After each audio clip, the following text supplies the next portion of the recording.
Assalamualaikum, selamat datang kembali di Ngobrol bareng Bu Evi.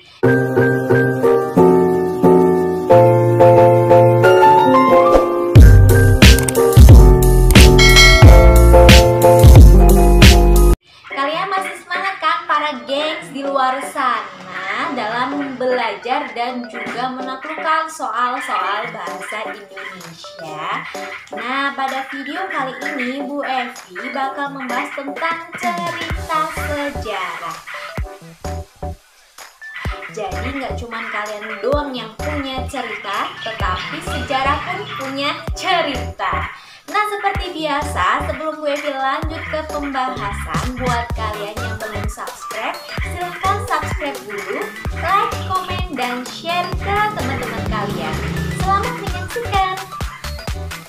Hai gengs, balik lagi ke channel Ngobrol bareng Bu Evi. Nah, sesuai dengan yang tadi Bu Evi bilang bahwa tidak cuman kamu, Bu Evi, atau teman-teman kamu doang nih yang punya cerita, tapi ternyata sejarah juga punya cerita. Haha, nggak lucu ya? Oke, balik lagi ke pembahasan. Jadi cerita sejarah itu merupakan sebuah cerita yang di dalamnya itu menjelaskan dan menceritakan tentang fakta kejadian masa lalu yang menjadi asal muasal atau latar belakang terjadinya sesuatu yang memiliki nilai kesejarahan. Nah, kalau tadi tuh panjang lebar ya. Pokoknya intinya kalau cerita sejarah itu merupakan kejadian di masa lalu yang menjadi sejarah di masa sekarang. Gampang kan?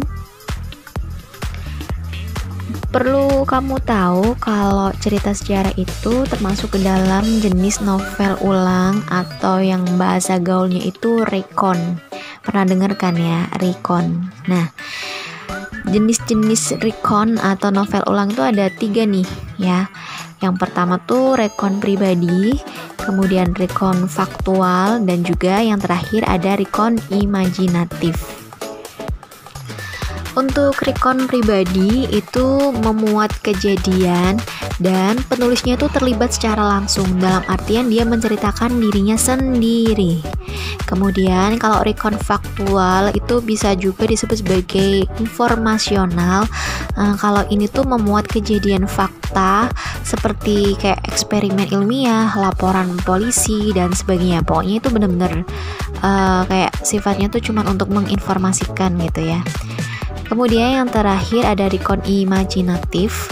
Di sini tuh dia memuat kisah faktual yang dihayalkan atau diimajinasikan gitu ya.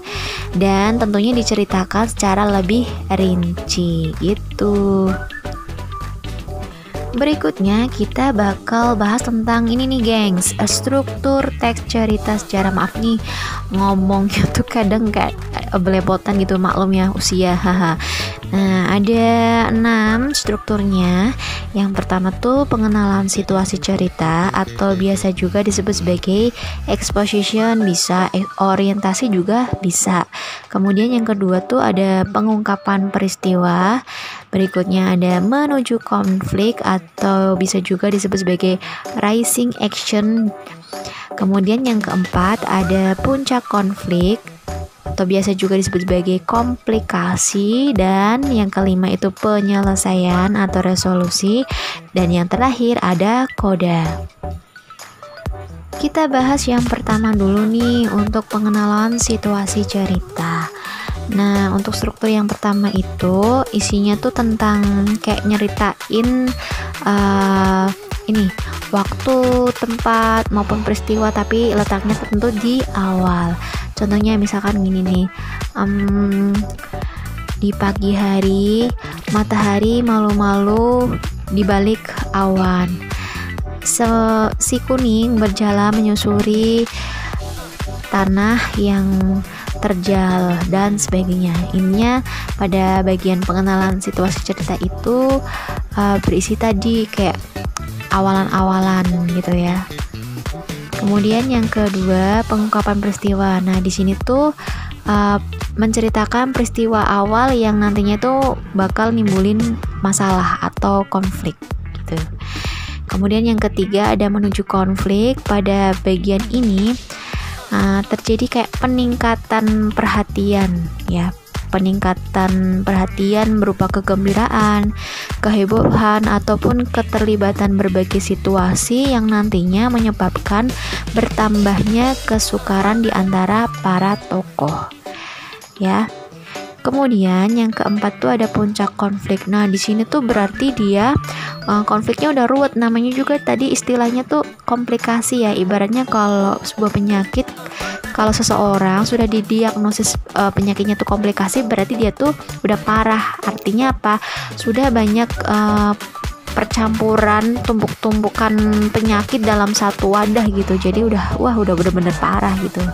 Itu sama dengan puncak konflik. Jadi permasalahannya udah ruwet, udah ya pokoknya udah ibaratnya kalau digambarkan udah ada kayak adegan banting sana banting sini mungkin gitu ya.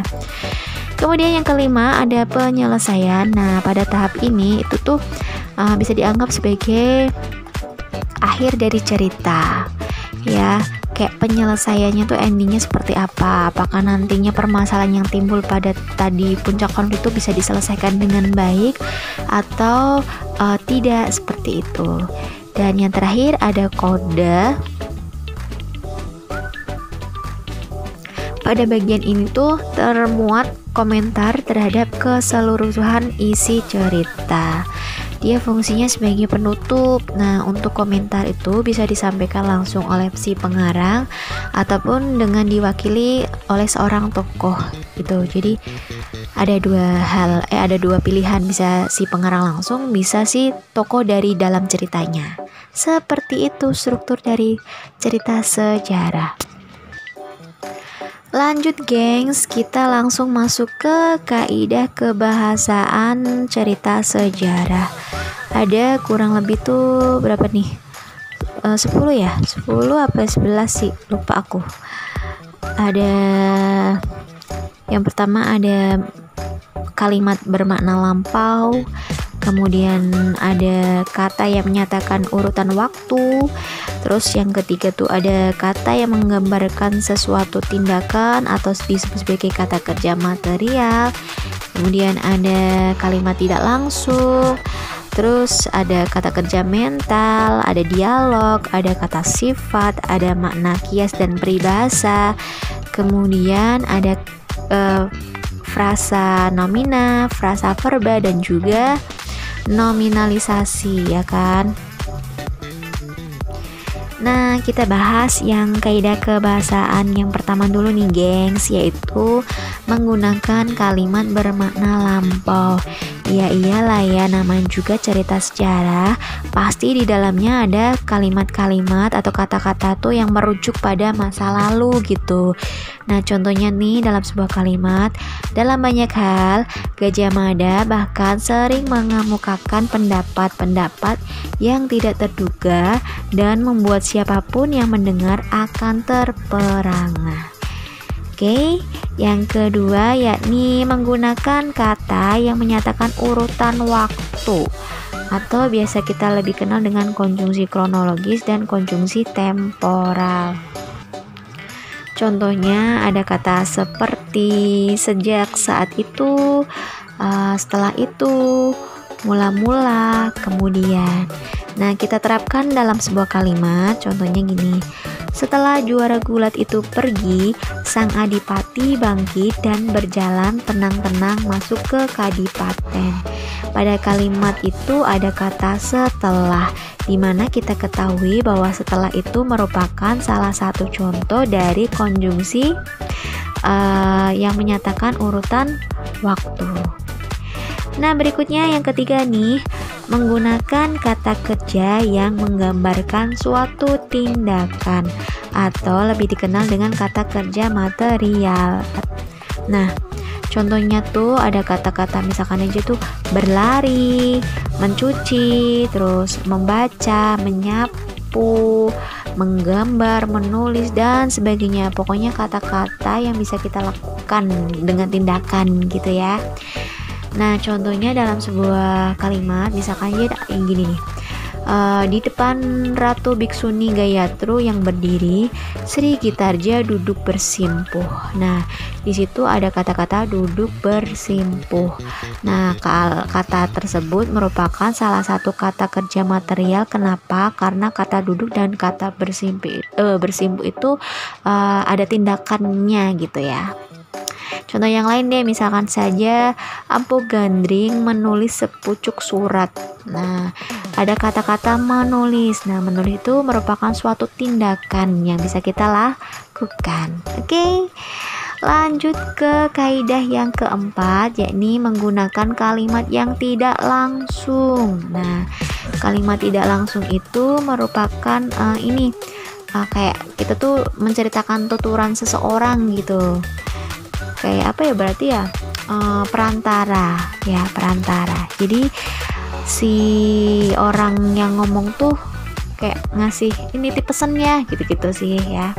Nah, contohnya kata-kata yang merujuk pada kalimat tidak langsung tuh ada kata mengatakan, menceritakan, menurut, mengungkapkan, menanyakan, menyatakan, menuturkan. Nah, pokoknya kalau ada salah satu kata yang tadi sudah Bu Evi sebutin, berarti dia menggunakan kalimat tidak langsung. Contohnya pada sebuah kalimat misalkan gini nih, Riung Samudra menyatakan bahwa ia masih bingung dengan semua penjelasan Kendit Galih tentang masalah itu. Nah, pada kalimat itu ada kata-kata menyatakan. Nah, tadi kan sudah di awal udah Bu Evi jelasin ya, kalau salah satu contoh atau salah satu kata yang menunjukkan bahwa itu kalimat yang tidak langsung atau berupa tuturan dari seseorang itu salah satunya ada kata menyatakan. Berarti dia merupakan tuturan yang tidak langsung. Contoh lain nih, misalkan aja gini, Bu Evi kasih perbedaan ya antara kalimat langsung sama kalimat tidak langsung. Nah, misalkan saja Ibu, adik minta permennya dong, kata adik. Nah, itu merupakan kalimat langsung ya. Jadi si adik ngomong langsung sama ibunya. Berbeda dengan kalimat berikut ini. Kata adik, dia minta permen, ungkap kakak. Nah, di situ ada kata adik, dia minta permen. Berarti yang ngomong bukan si adik, melainkan kakaknya, ya kan, yang menyampaikan kepada ibunya bahwa si adik itu pingin permen. Contoh yang lain misalkan aja gini, Gina minta susu misalkan gitu. Nah, Gina berkata dia minta susu. Nah, jadi beda. Di situ ada kata-kata berkata bahwa itu juga termasuk ke dalam tuturan yang tidak langsung. Oke. Lanjut ke kaidah yang kelima, yaitu kata kerja mental. Nah, kalau kata kerja mental tuh beda ya. Ini kayaknya udah pernah bahas juga sih sebelumnya di materi-materi sebelumnya. Nah, kata kerja mental itu merupakan kata kerja yang menyatakan sesuatu yang dipikirkan atau dirasakan. Nah, dipikir sama dirasa nih. Nah, contohnya kata-kata yang merujuk pada kata kerja mental tuh ada merasakan, menginginkan, mengharapkan, mendambakan, menganggap, dan sebagainya. Contohnya dalam sebuah kalimat, misalkan Gajah Mada mengharapkan Patih Aji kembali ke Padepokan. Di situ ada kata-kata mengharapkan. Jadi dia yang cuma bisa dirasa, nggak bisa dilakukan. Berharap ya.